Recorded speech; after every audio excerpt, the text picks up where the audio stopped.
அலகில் சோதியன் அம்பலத்தாடுவான் மலர் சிலம்படி வாழ்த்தி வணங்குவான். உலகலாம் உணர்ந்து ஓதற்கரியவன் மலர் சிலம்படி வாழ்த்தி வணங்குவான். தொல்லை இரும்பிறவி சூழும் தடை நீக்கி அல்லல் அறுத்து ஆனந்தமாக்கியதே எல்லை மறுவா நெறியளிக்கும் வாதபூரிங்கோன் திருவாசகம் என்னும் தேன். திருவாசகம் என்னும் தேன். சிவசிவா சிவசிவா. சென்ற வகுப்பில் சீரார் பெருந்துரைனம் தேவன் அடி போற்றி என்பது வரையில் படிச்சுனாங்க. சீரார் பெருந்துரைனம் பேர் ஐயாவுக்கா வெளியில போயிட்டாங்க. வேற கார் பார்க் நீங்க தொடர்ந்து.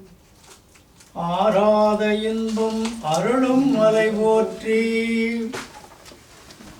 ஆராதன தெவிட்டுதல் இல்லாத, அதாவது தெவிட்டி போயிரும் இல்லையா, தெவிட்டுதல் இல்லாத இன்பத்தை கொடுக்கின்ற மலை போன்ற பெருமையுடையவனுடைய திருவடிகளை போற்றி வணங்குகின்றேன். அருளும் மலை போற்றி. இதில் ஒரு குறிப்பு சொல்லுவாங்க. இந்த திருவாசக பாடல் எண்ணிக்கையில் 651, 656, 8 என்றெல்லாம் வித்தியாசப்படுத்தி சொல்வார்கள்.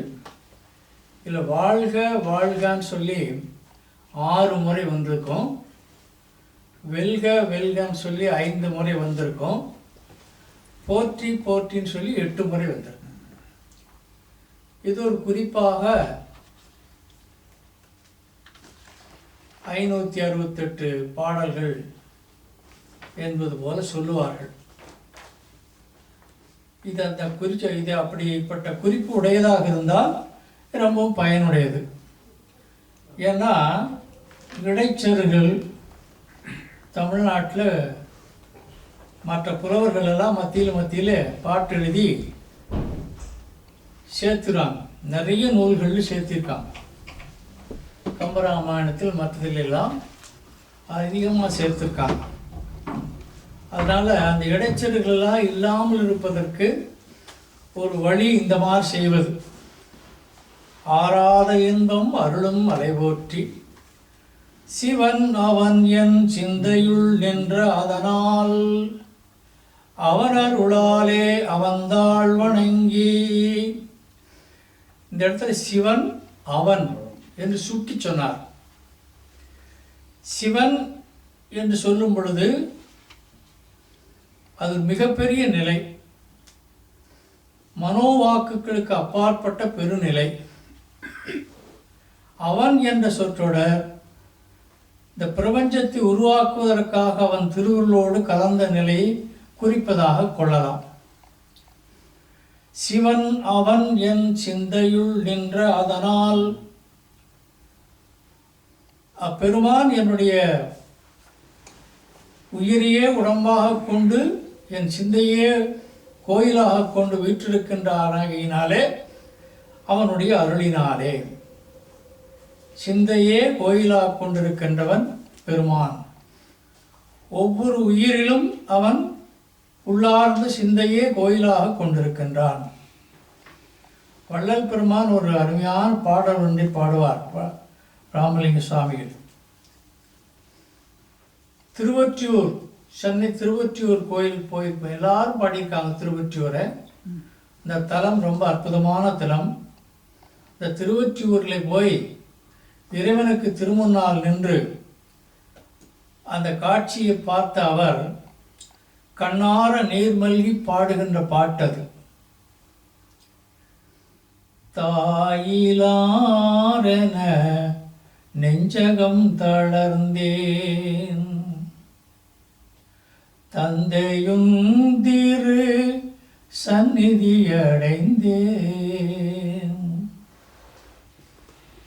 வாயிலாரென இருக்கின்றீரல்லால் வாய் திறந்தோரு வார்த்தையும் சொல்லீர் கோயிலாக என் நெஞ்சகத்தமர்ந்த குணத்தினீரந்தன் குறிப்பறிந்திலீரோ. இந்த பாடலை நெகிழ்ந்து போய் தாயில்லாத செய் போல நான் உன்னுடைய சன்னதியில் வந்து நிற்கின்றேன் தந்தையே. அவர் சொன்னார், தாய் அடித்தால் தந்தை அணைப்பன், தந்தை அடித்தால் தாய் அணைப்பள். இங்கு எனக்கு பேசிய தந்தையும் தாயும் பொடித்திரி மேனி அம்பலத்தாடும் புனிதனி ஆகையால் என்னை அடித்தது போதும் அணைத்தடல் வேண்டும் அம்மையப்பா என்று இன்னொரு இடத்தில் சொல்லுவார். தாய் அடித்தால் தந்தை ஓடி வந்து தடுப்பான். ஏன் சும்மா அவன் அடிக்கிற குழந்தைய? தந்தை அடித்தால் தாய் வந்து தடுப்பாள். இங்கு பேசிய தாயும் தந்தையும் நீயே ஆகையினாலே இவ்வளவு நாள் என்னை அடித்து போதும், இனி அருள் செய்து என்னை அணைத்து கொள்ள வேண்டும் என்று வள்ளல் பெருமான் இன்னொரு இடத்தில் சொல்லுவார். அதுபோல இங்கே தாயில்லாத குழந்தை போல நெஞ்சம் தளர்ந்து உன்னுடைய சன்னிதானத்திற்கு வந்திருக்கின்றேன். நீயோ ஊமை போல பேசாமல் இருக்கின்றாய். ஆனால் என் நெஞ்சகத்திலே நிலையாக நிலை கொண்டிருக்கின்ற நீ என்னுடைய குறையை அறியவில்லையோ என்று அப்பெருமான் கேட்பது இந்த திருவாசகத்தினுடைய இந்த அடியை நினைவூட்டுவதாக அமைகிறது. சிவன் அவன் என் சிந்தையுள் நின்ற அதனால் அவன் அருளாலே அவன் தாழ் வணங்கி. சைவ சித்தாந்தத்தில் தசகாரியம் என்று 10 படிகள் சொல்லப்படும். ஏன் மற்ற சமயத்தில் இருக்கின்ற பல ஞானிகள் கூட இறைவனை அறியாமல் இருக்கின்றார்கள் என்பதற்கு அந்த 10 படிகளை நாம் தெரிந்து கொண்டால் போகும். உங்களுக்கு பல பேர் தெரிஞ்சிருக்குமே தெரியல. அதாவது 10 படிமுறைகள் என்னென்ன? தத்துவ ரூபம், தத்துவ தரிசனம், தத்துவ சுத்தி. தத்துவ ரூபம், தத்துவம் என்றால் கருவியின் அர்த்தம். தத்துவ ரூபம் இந்த கருவிகரணங்களை உண்மையான முறையிலே அறிந்து கொள்ளுதல். அப்புறம் தத்துவ தரிசனம், இவைகளினுடைய தன்மையும் ஆன்மாவுக்குரிய தன்மையும் என்ன என்பதை தெரிந்து கொள்ளுதல். அடுத்த நிலை தத்துவ சுத்தி, இவைகளிலிருந்து நீங்குதல். இந்த 3 தத்துவ சுத்தி ஏற்பட்ட உடனே அடுத்தது ஆன்ம ரூபம். ஆன்மா ரூபம் நம்முடைய ஆன்மாவினுடைய நிலை. ஆன்ம தரிசனம். இந்த ஆன்ம தரிசனம் பெற்றவர்கள் பல பேர், பல ஞானிகள் ஆன்ம தரிசனத்தோடவே நின்று போகிறார். ஆன்ம தரிசனம் பெற்றவுடனே உள்ளொளி பெற்றவுடனே இதுதான் கடவுள் நினைச்சுறார். அதனால தான் அகம் பிரம்மாசின்னு வந்து நான் தான் கடவுள்னு வந்தார். இந்த ஒளி சுலபமான ஒளி பெற்றவுடனே, பலவிதமான சித்துக்கள் அவர்கள் கைவர பெற்றவுடனே, உள்ளொளியை தரிசித்த உடனே நான் தான் கடவுள் என்று அவர்கள் முடிவுக்கு வந்து விடுகிறார். புத்தர் முதல் சங்கரர்லேருந்து அத்தனை பேரும் அப்படி ஒரு முடிவுக்கு வந்தவர்கள் தான். அதுக்கு கீழ்ப்பட்ட நிலையில் தியானங்களை சொல்லித் தருகின்ற குருமார்கள் எல்லாம் இன்னைக்கு இருக்காங்க. ஆன்ம படிமுறைகளிலே பல உண்டு. அந்த படிமுறைகளில் இந்த தத்துவ ரூபம், தத்துவ தரிசனம், தத்துவ சுத்தி, அதுக்கடுத்து ஆன்ம ரூபம், ஆன்ம தரிசனம். ஆன்ம தரிசனத்தை அடைந்த உடனே அவர்கள் இதுதான் கடவுள் என்று முடிவுக்கு வந்து விடுகிறார். ஆன்ம தரிசனம். ஆன்ம தரிசனத்துக்கு மேல ஆன்ம சுத்தி. ஆன்ம சுத்தி என்றால் இந்த ஆன்மாவுடைய ஞானம் பொய்மையானது என்று உணர்வது. இந்த ஆன்மாவுடைய ஞானம் இது முழுமையான ஞானம் அல்ல, பூரணம் அல்ல என்று உணர்வது. அப்படி உணர்ந்தவுடனே சிவரூபம் தோன்றும். சிவரூபம், சிவ தரிசனம். சிவயோகம், சிவபோகம், இந்த 10 படிமுறைகள். அவனருளாலே அவன்தாள் வணங்கி என்றால் ஆன்ம தரிசனத்துக்கு பிறகு, ஆன்ம சுத்திக்கு பிறகு சிவஞானமானது கைவரப்பெறுகிறது. அருள் இரக்கம், அவருள் இறங்குகிறது. அவன் அருள் அவனுக்குள்ளே இறங்குறதா அவனை தரிசிக்க முடியும். இப்போ ஒரு தீபம் இருக்குன்னு வச்சுக்கோங்க. இந்த தீபத்தை நாம் எப்படி பார்க்குறோம், எப்படி பார்க்க முடியுது என்று கேட்டால், அந்த தீபத்திலிருந்து ஒளிக்கதிர்கள் வருகின்றன. அந்த தீபத்திலிருந்து ஒளிக்கதிர்கள் வரலின்னு வச்சுங்க, தீப தரிசனம் நமக்கு கிடைக்காது. அந்த தீபத்திலிருந்து ஒளிக்கதிர்கள் வந்து நம்முடைய கண்ணு ஒளியில் சேருவதனாலே அந்த தீபத்தை பார்க்கிறோம். சூரியனை எப்படி பார்க்கிறோம்? சூரியனுடைய ஒளிக்கதிர்கள் பூமிக்கு வருவதனால சூரியனை பார்க்கிறோம். ஒளிக்கதிர்கள் வரலைன்னு வச்சுக்கோங்க, சூரியனை பார்க்க முடியாது. இந்த பிரபஞ்ச வெளியில் பிளாக் ஹோல்ஸ் என்று சொல்லக்கூடிய கரும் புள்ளிகள் இருக்கின்றன. அதை பற்றி ஆராய்ச்சிகள் நிறைய செஞ்சுருக்காங்க. இந்த கரும்புள்ளிகள் அதிலிருந்து தான், அதாவது ஏன் அது கரும்புள்ளியாக இருக்குன்னு கேட்டிங்கன்னா, அதனுடைய உஷ்ணம் வந்து எல்லையற்ற வெப்பம். அந்த எல்லையற்ற வெப்பத்தினாலே ஒளியையும் வெளிவிடாமல் உள்ளே இழுத்துக் கொள்ளுகிறதாம். அது மிகப்பெரிய ஒளி. இப்போ வேப்பங்காய் தெரியுமில்ல, இங்கே வேப்பங்காய் பார்த்துருக்க மாட்டேன். வேப்பங்காய் கசப்பு, எட்டி கசப்புன்னு சொல்லுவாங்க, அந்த மாதிரி கசப்பு. அந்த வேப்பங்காய் ஒரு குறிப்பிட்ட ஒரு பாயிண்டில் பழமாக மாறுகின்ற போது இனிப்பாக மாறியது. எக்ஸ்ட்ரீம் கசப்பு இனிப்பாக மாறுகிறது, எக்ஸ்ட்ரீம் இனிப்பு கசப்பாக மாறுகிறது. சேக்கரின் கூட கசக்குன்னு சொல்லுவாங்க, நான் சாப்பிட்டதில்ல. அதாவது இனிப்பு, எல்லையற்ற கசப்பு இனிப்பாகவும், எல்லையற்ற இனிப்பு கசப்பாகவும் மாறும். எல்லையற்ற இருள் ஒளியாக மாறும், எல்லையற்ற ஒளி இருளாக மாறும். ஆன்மா வந்து எப்படிப்பட்டதுன்னு கேட்டிங்கன்னா, ஆன்மாவானது பருப்பொருளாகி இந்த உலகத்தை பார்க்கும்போது இந்த உலகத்தையே பார்க்கும், வேற ஒன்றும் அதுக்கு தெரியாது.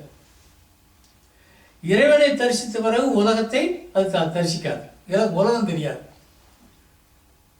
இப்போ நல்ல இருட்டில், நிறைய இருட்டில் நம்ம கண்கள் தெரியாது. அதுபோல் ஏகப்பட்ட ஒளி வந்து அந்த சூரியன் நீங்கள் பார்த்தீங்கன்னா முன்னால் ஒன்றும் தெரியாது. அப்போ மிகுந்த ஒளியிலும் நம் கண்கள் குருடாகி விடுகின்றன, தெரியாமல் போய் கண்கள் செயல்படுவதில்லை. நிறைந்த இருளிலும் செயல்படுவதில்லை.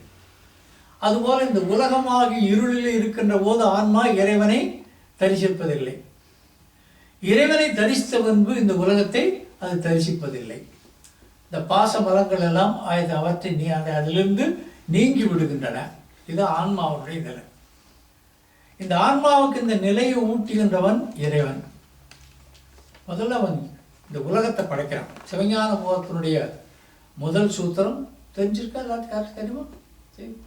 முதல் சூத்திரம், அவன் அவள் அது எனும் அவை மூவினைமையின் தோற்றிய திதியே ஒடுங்கி மலத்துளதாம் அந்தம் மாதி என்மனார் புலவர் என்பது இந்த முதல் 3 வரி.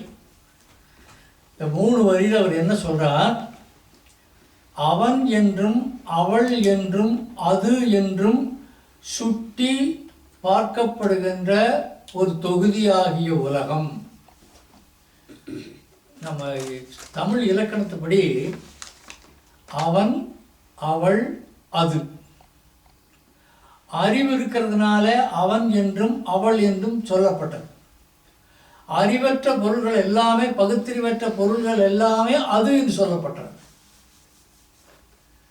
இது தொல்காப்பியத்தில் சொல்லப்பட்டது. வேடிக்கையாக சொல்வார்கள், சமஸ்கிருதத்தில் 3 கால்களை உடைய முக்காலிக்கு பெண்பால், 4 கால்களுடைய நாற்காலி ஆண்பால் என்று பொருளை பற்றி அவர்கள் பிரித்து சொல்வார். அது மொழியினுடைய அமைப்பு, ஒவ்வொரு மொழியினுடைய அமைப்பு. இப்போ ஆங்கிலத்தை எடுத்துக்கிட்டிங்கன்னா இந்த ஷீங்கிற சொல்லு வந்து பெண்ணையும் குறிக்கும், ஒரு பெண் பூனையும் குறிக்கும், பெண் நாயையும் குறிக்கும், எல்லாத்தையும் குறிக்கல, ஒரே சொல் தானே. அது மொழியினுடைய அமைப்பு அப்படி அமைந்திருக்கு. ஆனால் தமிழில் ரொம்ப தெளிவாக ஒரு வரைய செய்தார். பகுத்தறிவுடையதை இரண்டாக அவன் என்றும் அவள் என்றும் சொன்னார். பகுத்தறிவுடைய வேற இந்த பூமியில் பகுத்தறிவுடைய இந்த ரெண்டு தான், அவன் அவள். பாக்கியெல்லாம் அது. இந்த டேபிளாக இருந்தாலும் சரி, சின்ன குழந்தையாக இருந்தாலும் சரி, அது நாயாக இருந்தாலும் பூனையாக எல்லாம் அதுதான். இப்போ மூன்றாக இது இந்த உலகமானது அவன் என்றும் அவள் என்றும் அது என்றும் சுட்டி சொல்லப்படுகின்ற பகுதிகளை உடைய ஒரு தொகுதியாக இருக்கிறது. அவன் அவள் அது எனும் அவை. அவைனா இது ஒரு அவை, ஒரு சின்ன அவை. அவைனா ஒரு தொகுதி, ஒரு குழு, ஒரு கூட்டம். இந்த உலகம் அவன் என்றும் அவள் என்றும் அது என்றும் சொல்லப்படுகின்ற ஒரு தொகுதி. பகுதியுடைய எதுவும் தொகுதியாக இருக்கிற எதுவும் பிரிஞ்சு போகக்கூடிய தன்மை உடையது. இந்த புத்தகம் வந்து இப்போ பைண்ட் பண்ணிருக்கு, தனித்தனி தாள்களால் ஆனது. இது தனித்தனியாக எடுத்துடலாம். பகுதிகளையுடைய ஒன்று பிரிந்து போகக்கூடியது. அப்போ இந்த உலகம் என்பது அழியக்கூடிய தன்மை உடையது. அழியக்கூடியது எதுவோ அது ஒரு சமயம் ஆக்கப்பட்டது. ஆக்கப்பட்டது எதுவோ அது கொஞ்ச நாளைக்கு நிற்கும், அப்புறம் அழிஞ்சு போகும். மூவினைமையின் அவன் அவள் அது என்று சொல்லப்படுகின்ற தொகுதியாகி இந்த உலகம், பகுதிகளையுடைய இந்த உலகமானது தோற்றம், நிலைவேறு, அழிவு என்கின்ற 3 செயல்களுக்கு உட்பட்டது. இப்போ இந்த 3 செயல்களுக்கு உட்பட்ட உலகம் அறிவா ஜடமா அப்படின்னா ஜடம்தான், ஜடப்பொருள், அறிவற்ற பொருள். அறிவற்ற பொருள் தன்னையே உருவாக்கி கொள்வதோ, தான் நிலைத்து நிற்பதோ, தானே தன்னைத்தானே அழித்து கொள்வதோ கிடையாது. இந்த புத்தகம் ஒருவாறு ஆக்கப்பட்டது, எல்லாமே ஒருத்தரால் ஆக்கப்பட்டதா. ஒரு அறிவு செஞ்சது. இந்த நாற்காலியும் ஒரு அறிவு செஞ்சது. 4 கால்களை வச்சு இப்படி உயரத்தில் இப்படி இருந்தால் ஒரு மனுஷன் உட்காரலாம். ரீசனிங், அதுக்கு ஒரு காரணம். இந்த காரணத்தினாலே இந்த அறிவு செயல்பட்டு செஞ்சது. அப்போ இந்த பிரபஞ்சம் முழுதுக்கும் ஒரு பேரறிவு செயல்பட்டுருக்கணும் அல்லவா? எவ்வளவு சிஸ்டமேட்டிக்காக இருக்குது. ஒரு கணித மேதை உட்கார்ந்து வரையறுத்தது போல அற்புதமான வரையறைகளோடு இருக்கின்றது. காலம் வரையறுக்கப்பட்டிருக்கிறது. அந்த காலந்தோறும் வருகின்ற தாவரங்கள் வரையறுக்கப்பட்டிருக்கின்றன. எல்லாமே ஒரு நியதிக்குள் இருக்கிறது. நியதி, சைவ சித்தாந்தம் பேசுவது நியதி. நியதினா ஒரு சட்டத்திட்டத்துக்கு உட்பட்டு இருக்கு. எல்லாமே வாய் மனுஷனுக்கு இங்கே தான் இருக்கு. புடனையில் யாருக்காச்சும் வாய் இருக்குமா? எல்லாமே ஒரு சட்ட நியதிக்குள்ள அடங்கியிருக்கு. இவ்வளவு நில கை இருக்கணும், இவ்வளவு இதெல்லாம் இருக்கு. இது நியதிக்கு மாறுபட்டு அமைஞ்சிருப்பது அது வினை காரணமாக, அது வேற விஷயம். ஆகவே நியதிக்குட்பட்டிருக்கின்ற இந்த பிரபஞ்சமானது அவன் அவள் அது எனும் அவை மூவினமை உடையதாலே தோற்றிய திதியே. இது ஒரு அறிவினாலே உண்டாக்கப்பட்டு நிலை பெற்றிருக்கிறது தான். உண்டாக்கப்பட்டிருக்குன்னு சொன்னால் என்ன அர்த்தம்? ஒன்று உண்டாக்கப்பட்டிருக்கிற இந்த புத்தகம் உண்டாக்கப்பட்டிருக்கு சொன்னால் இதுக்கு முன்னால் இந்த புத்தகம் இல்லை. இது எங்கே இருந்தது? இதனுடைய மூல நிலையில் இருந்தது. ஒரு பாறை இருக்கு, பாறையில் சிற்பத்தை செய்கிறாங்க. இந்த பாறைக்குள்ள அதான் சத்காரியவாதம்னு பேர். இப்போ இந்த பாறையில் என் சிற்பி என்ன செய்கிறான்? இந்த சிற்பத்திலிருந்து சிற்பத்துக்கு எக்ஸ்ட்ராவாக இருந்த பாறைகளையெல்லாம் வெட்டி எடுத்துட்றேன். சிற்பம் ஏற்கனவே பாறையில் இருக்கு. விறகில் தீயினன் பாலில் படுனை போல் மறைய நின்றுடன் மாமணி சோதியா. அப்பர் சாமி பாடுறார். விறகில் தீ, விறகில் தீ இருக்கிறதுனால தான் தீ வச்சா விறகு எரியுது. பாலில் நெய் இருக்கிறதுனால தான் கடைஞ்சி எடுத்து வெண்ணெய் எடுத்து நெய்யாக உருவாக்க முடியும். விறகில் தீயினன் பாலில் படுனை போல் மறைய நின்றுடன் மாமணி சோதியா நின்றுட்டு இருக்க. அதுபோல இந்த தோன்றிய உலகம் எங்கே இருந்து தோன்றியது அப்படின்னு ஒரு கேள்வி இல்லைங்களா? எங்கே இருந்து தோன்றியது? தோற்றிய திதியே ஒடுங்கி. சிவஞான யோகிகள் உரை எழுதும் போது ஒடுங்கி என்பது பெயர் சொல் என்று எழுதுகிறார். ஒடுங்கி என்பது பெயர் சொல். பெயர் சொல் அது என்ன பெயர்? என்ன பெயர்? அது இறைவனுக்குரிய பெயர். அவனுள்ளே இருந்து அவனால் வெளிப்படுத்தப்பட்டு நிலை நின்று பிறனால் அவனால் உள்வாங்கப்படுகிறது. இதைத்தான் மாடர்ன் சயின்ஸ் என்னது வேறு விதத்தில் சொல்லுது. என்ன சொல்லுது? 8 கனஅடிக்கு ஒன்றாக இருந்த இது ஹைட்ரஜன் அணுவானது ஏதோ காரணத்தினாலே, அது காரணம் தெரியாது அவங்களுக்கு, ஏதோ காரணத்தினாலே நெருக்கமடைந்து அப்புறம் ரொம்ப குறுகி என்னாச்சு, பெரிய நெருப்பு கோலமாக, இறுக்கமுடைய நெருப்பு கோலமாக வந்து அந்த நெருப்பு கோலம் வெடித்து சிதறியது. பிக் பேங் தியரின்னு சொல்லுவோம், பெரு வெடிப்பு கொள்கை. இந்த உலகம், பிரபஞ்ச, நட்சத்திரங்களே எப்படி வந்ததுன்னு கேட்டால், ஆதியாக இருந்த ஒரு பெரிய நெருப்பு கோலமானது, பிரம்மாண்டமான நெருப்பு கோலம், அளவுக்கு மீறி இறுக்கமும் வெப்பமும் இருந்ததுனால அது வெடித்து சிதறியது. வெடித்து சிதறியதாலே அது சிதறல்கள் இன்னும் போய்கிட்டே இருக்குங்கிறார். இன்னும் போய்கொண்டே இருக்கிறது. வெடித்து சிதறிய சிதறல்கள் இன்னும் போய்கிட்ட. அப்படிப்பட்ட சிதறல்கள் ஒன்று நம்முடைய அண்டம், மில்கி வே என்று சொல்லக்கூடிய நம்முடைய அண்டம். அவங்களுக்கு ஃபிசிக்ஸ் படித்தவங்களுக்கு தெரியும், மில்கி வே ஒரு அண்டம். அதில் மில்கி வேணா அது ஒரு உதாரணம் வச்சுங்களேன். ஒரு இட்லி ஒன்று எடுத்துங்க. இட்லி பார்த்துருக்கீங்களா? இட்லியினுடைய சைடில் கொஞ்சம் அப்படி துணியில் அப்படி மேலே பறவை வரும் இல்லையா, கொஞ்சம் சைடில் இருக்கும். அதில் ஒரு ஊசி வைக்கிறீங்க, ஒரு ஊசி துவாரம் போடுறீங்க. அந்த இட்லியினுடைய பருமனுக்கு அந்த ஊசி துவாரம் எவ்வளவு இருக்கும்? ரொம்ப அற்பம் இல்லையா? அதுபோல தான் நம்முடைய மில்கி வே என்கின்ற அண்டத்தில் நம்முடைய சூரியனும் அதனுடைய குடும்பமும் இருக்கின்ற இடம்.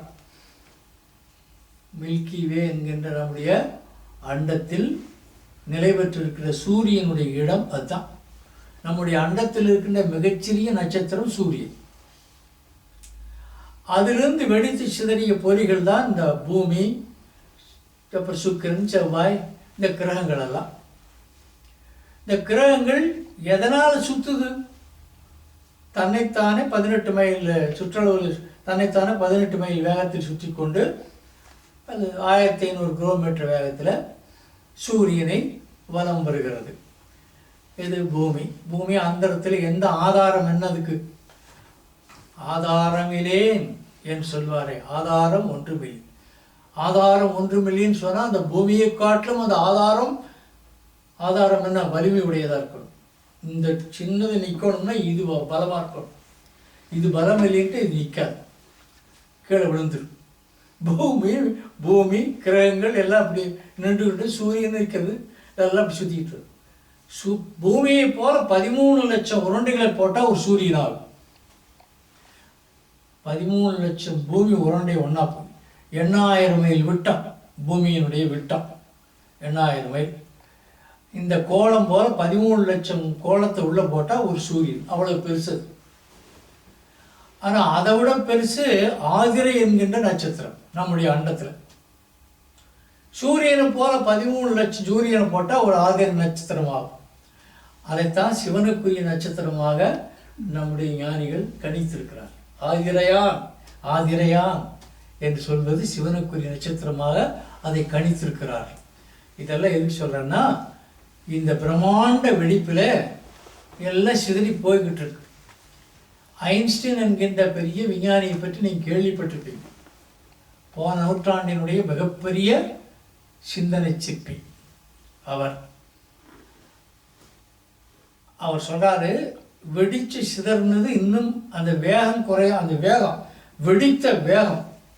இப்போ ஒரு பந்தை வேகமாக வீசுகிறோம், நம்முடைய சக்திக்கேற்ப அது தூரம் போகுது. அதுபோல் இந்த வெடிப்பினுடைய வேகமானது இன்னும் முடியல, அது என்னோட போயிட்டே இருக்குது. அவரை பார்த்து கேட்டாங்க, எங்கே போகுதுன்னு கேட்டாங்க. அதுக்கு அந்த பக்கம் என்ன இருக்குதுன்னு கேட்டாங்க. அதுக்கு அந்த பக்கம் என்ன இருக்குன்னு யாரும் சொல்ல முடியாது. நம்ம சைவ சித்தாந்தம் கேட்டால் சிவம் இருக்குன்னு சொல்லியிருப்போம். அதுதான் வித்தியாசம். இந்த பிரம்மாண்டமான வெடிப்பாந்து இன்னும் போய்கொண்டே இருக்கும். பலூனில் மிங்கில் புள்ளி வச்சுட்டு அது ஊதுனீங்கன்னா ஒரு புள்ளிக்கு இன்னொரு புள்ளிக்கு மத்தியில் இடைவெளி அதிகமாகும். அதுபோல் அண்டங்கள் எல்லாம் பிரிஞ்சு பிரிஞ்சு ஒரு இடத்துலேருந்து பலவாக பிரிந்து போய்கொண்டிருக்கு. இதெல்லாம் கடைசியில் ஐன்ஸ்டைன் என்ன சொன்னார், கடைசியில் மறுபடியும் வந்து ஒன்றா சேரும்னா இதெல்லாம் சுருங்கும். அண்டம் விரிகிறது, அண்டம் சுருங்கும். அண்டம் சுருங்கி வெடித்து வெறும் எனர்ஜி வேவ்ஸ் மட்டும் இருக்கும்னார். இது அவருடைய கணித கோட்பாடு. அதை எவ்வளோ தூரம் நம்பலாம்னு கேட்டிங்கன்னா, நியூட்டன் வந்து நிலாவுக்கும் பூமிக்கும் தூரத்தை கணிச்சார். உடனே நம்மால் வந்து நிலாவுக்கு ராக்கெட் அனுப்புனாங்க இல்லையா, நிலாவுக்கு போனாங்க இல்லையா, போயிட்டு வந்து அந்த தூரத்தை பார்க்கும்போது 27 மைல் வித்தியாசம் வந்து அவர் கணித்தது இவங்க போனதுக்கு 27 மைல் வித்தியாசம் வந்தது. பட் விஞ்ஞானிகள் சொன்னார்கள் எங்கள் ரூட் தப்பாக இருக்கணும், அவர் கணிச்சது சரியாக தான் கணிச்சிருப்பார். கணிதம் அவ்வளவு முக்கியமான. அதனால் அவர் ஒன்று எங்கேயும் போய் பார்க்கல, எதையும் போய் தேடல. பேனாவையும் ஒரு காயத்தை வச்சு கணித சாமியங்களை எழுதினார், அவ்வளோதான். அவருடைய கொள்கைகள் நிலைநாட்டப்படுகின்றன. சரி, இப்போ இதை பாருங்கள். அண்டம் வெடித்தது, பிறகு சுருங்குகிறது, சுருங்கி சக்தி அலைகளாக மாறிவிடுகிறது, மறுபடியும் ஒன்று சேர்ந்து விரிவடைகிறது. இதைத்தான் சொன்னார் ஒடுங்கி. ஒடுங்கியினுள்ளே இந்த உலகமானது உள்ளே இருந்தது, அவன் அருளாலே அது விரிவடைந்தது. ஏன் விரிவடைய வேண்டும்? உயிர்கள் மேல் வைத்த இரக்கத்தினால் அது விரிவடைகிறது. உயிர்கள் மேல், உயிர்களுக்கு என்ன அப்படி இறங்க வேண்டியிருக்கு? உயிர்களுக்கு என்ன? உயிர்கள் ஆணவம் என்கின்ற இருளினாலே, உயிர் என்பது அறிவு பொருள், அறிவுடையது. அறிவுடையதை இருள் மறைத்திருக்கிறது, ஆணவ இருள் மறைத்திருக்கிறது. எப்போ மறைச்சதுனார்? செம்பில் களிம்பு எப்போ வந்ததுன்னு கேட்டார். செம்பில் பாத்திரத்தில் களிம்பு எப்போ வந்தது? எவ்வளோதான் விளக்கி வச்சால் மறுபடியும் வந்தது. அப்புறம் அரிசியில் மேலே உமி இருக்காது, எப்போ வந்தது? அனாதியே அதை பற்றி நின்றது ஆணவம். ஆணவ இருள் ஆன்மாவை, நம்முடைய ஆன்மாவை இப்பொழுதும் பற்றி நிற்கிறது. இந்த ஆணவ இருள் விலகுவதற்காக இறைவன் என்ன செய்கிறான்? அருள் காரணமாக அறிவு பொருளாக இருக்கின்ற இந்த ஆன்மாவானது உய்தி வர வேண்டும் என்கின்ற காரணத்தினாலே தனு கரண புவன போகம் என்கின்றவற்றை அருள்கிறான். தனுனா உடம்பு, புவனம்னா பிரபஞ்சம், இந்த உலகம். தனு கரணம், கரணம்னா கருவிகள், புவனம் உலகம், போகம். இதனால் வருகின்ற நமக்கு வருகின்ற இன்பங்கள் துன்பங்கள் இதெல்லாம் போகம். தனு கரண புவன போகங்கள், இதை அவன் அருள் செய்கிறான். இது எது கொடுக்குறான் அப்படின்னு சொன்னால், உயிர் என்ன செய்கிறது? ஜடம் போல கிடந்தது, ஜடம் போல கேவலம், கேவல நிலை என்று சொல்வார்கள். அதை ஜடம் போல கிடந்த உயிர் இயங்க தொடங்கியது, இயக்கமாச்சு. அந்த இயக்கம் நல்வினை தீவினை என்கின்ற வினைன செயல், நற்செயல் தீச்செயல். ஒரு காரியத்தை செஞ்சால் ரெண்டுமே நிகழும், நல்லதும் இருக்கு கெட்டதும் இருக்கு. நீ எதுவாக இருந்தாலும் சரி, நல்லதும் இருக்கு கெட்டதும் இருக்கு ஒரு செயலில். அப்படி ஆன்மாவானது கொஞ்சமாக இயங்கும் போது வினை வந்து சேர்கிறது, நல்வினை தீவினை. இந்த ரெண்டோடு சேர்ந்து அது என்ன பண்ணுது? மெதுவாக பிறவிகளுக்கு வந்து சேருகிறது. இந்த புவனத்தில் வாழ்கிறது, கரணங்களோடு வாழ்கிறது, கருவிகளோடு வாழ்கிறது. இந்த கருவிகள் 36 என்று சொல்லும் சைவ சித்தாந்தம்.